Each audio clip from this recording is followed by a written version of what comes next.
are you? Have a seat. He completed a personal patent in global wireless communications and was widely recognized in the industry for that. He has also established overall telecommunications company along with a few other senior engineers from Ericsson, and he founded P1 Capital Investment in 2006. But he's here today to talk about P1.cn, which is the most exclusive and functional online social network in China, as well as a unique source of unique premium offline events for members. Welcome. Thank you. Thank you, David. You know, we're talking an awful lot these days about social media sites, and you know, for so many of the sites that we see, all the sites that we see really, it doesn't matter whether it's for microblogging or some other form of social media, most of them are talking about, let's get as many people as we possibly can. You're taking a very different approach.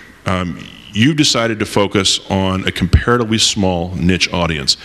What made you decide to do that?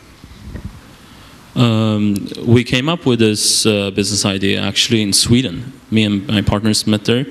I'm born in Beijing, grew up in Sweden, so that's why I studied there. The reason we came here and did this was that we saw there was a very good market opportunity for targeting the affluent people online in China, because this space was basically totally empty and has still basically remained empty except for us. And there is a big need in the social categories for these people in terms of maintaining their networks and expanding the networks within their own segments. But it's very hard for them to use existing alternatives because, as David just said, they are targeting the masses. And whether it's the product or the brand positioning, it's very hard for them to actually get a concrete use of these products. So that's the opportunity we saw, and potentially if we built a social network for the affluent people in China and managed to catch this group, in the long term, the value would be enormous.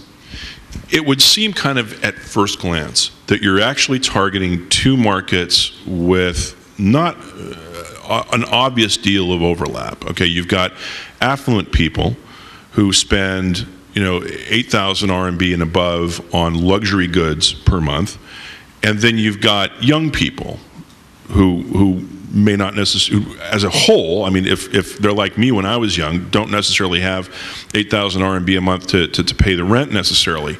But obviously there's an intersection there someplace. How big do you think that market is in China today, and how fast do you think it's growing? It's a good question. The whole market for us is roughly 50 million right now in China. And we expect it to reach about 150 million within the coming 5 to 10 years. So it's growing very rapidly, very exponentially.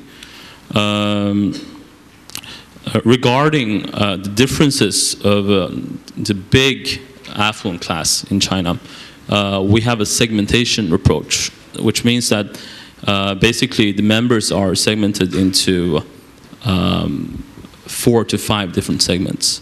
We have a premium segment with people who are basically super wealthy. And then we have 2 VIP classes, VIP Gold, VIP Silver, and the normal members. So we try to make people interact within their own segments. So basically everyone has access to their own segments and the segments just above them.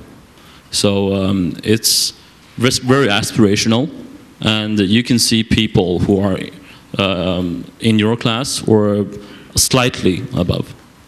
So how do you qualify people? I mean, you know, anybody could come to the site. I could go to the site and sign up. How do you qualify where a person belongs? How do you decide whether or not they actually belong as part of the network? Yeah, the whole point is to quality assure the members. So membership is strictly invitational, and there are 2 ways to be recruited to P1. Basically, We call them, one, the bottom-up approach, one is the top-down approach. The top-down approach is basically that ambassadors assigned Buzz, who are super networkers, who have insight into who are whom in the creme de la creme area of China, can appoint premium and VIP members. And then it rolls downwards, basically. So the VIP members, VIP Gold, every one day will become VIP Silver. But you can't simply go sign on, set up a profile on your own, and then start looking for friends. Yeah, we might implement an approach where you can basically import your address book and see how many friends you have here. If you have enough friends, you get in. kind of like an online equivalent of a country club, it sounds like. You obviously, I mean, you know, given the interest in luxury markets in China, and I mean, that's really what we're talking about, is we're talking about the market of people for luxury goods who've created a social network. There would seem to be an obvious monetization opportunity. How are you going about building revenue for the site? Actually, having access to the database and having stickiness for these people, there's basically endless amounts of opportunities to capitalize. We started out with advertising, and that's growing very fast. Two more scalable models that we're going to launch this year. One is e-commerce of the form private sales. Basically, looking at Guild.com in the US and Vente Privée in France. It's a model where you sell limited amounts, limited time offers of luxury goods online to a private group of people, and you give them very exclusive rebates. Kind of like a trunk sale, sort of a thing. Yeah, exactly, and it's up to 70% rebates. And for our members, we cooperate with several third parties, and on their prices, which are already very exclusive, they get additional 15%, which is totally exclusive. So that's one part. And this is very scalable. For example, Guild, with 2 million members, has a daily revenue stream of more than $2 million right now. And the other one is a combination of lead generation to offline VIP events and the commissions for things sold in these events. So, for example, we did an event with Lamborghini where we basically sourced 30 people there, and the week after, the boyfriend of a member bought a car. So these things we can do, and it's relatively small efforts for us, because having this database and having the information on our members, we can just invite them through online and mobile. And the events usually are arranged by a third party.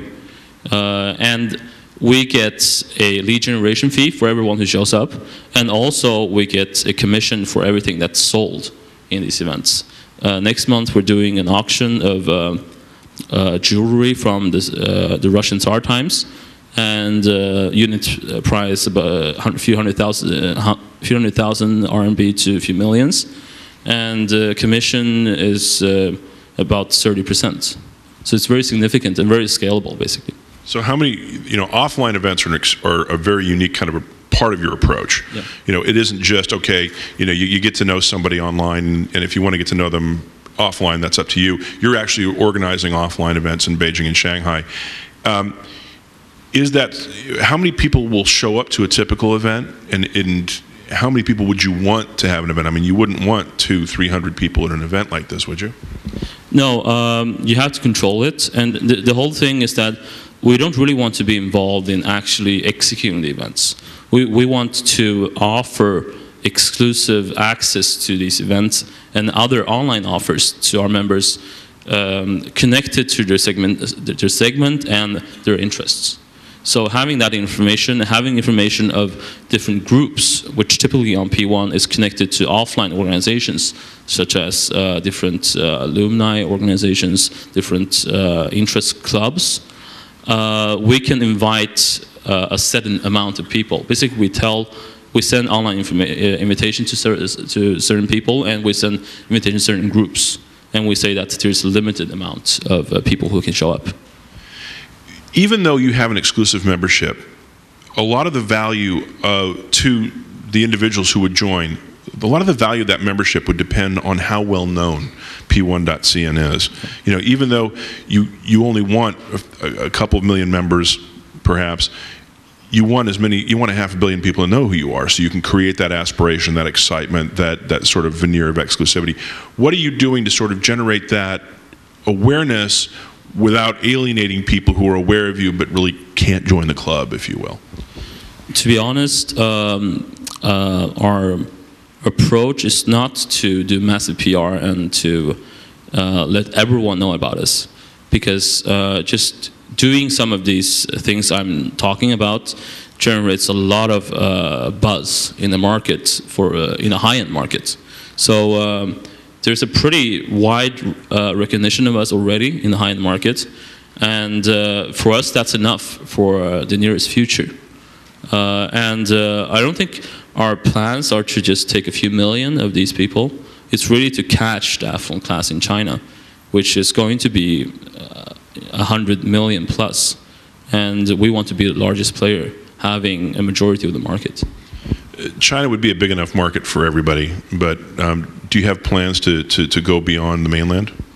No, we think that basically every province in China is like a country in the other parts of the world, and taking China is what we focus on. Great. Okay. I think we're pretty close to out of time. Is there anything else that you want to let everybody know? Should everybody here go and take a look at the site? Yeah, I want to create a group for everyone who is here today. So everyone, let's find a way to arrange invitations for everyone to get into P1 and to try it out, and also get into this group of China ICT, and there you can also interact with each other. Awesome. Well, welcome to the elite, everyone. Great. Thanks very much. Thank you.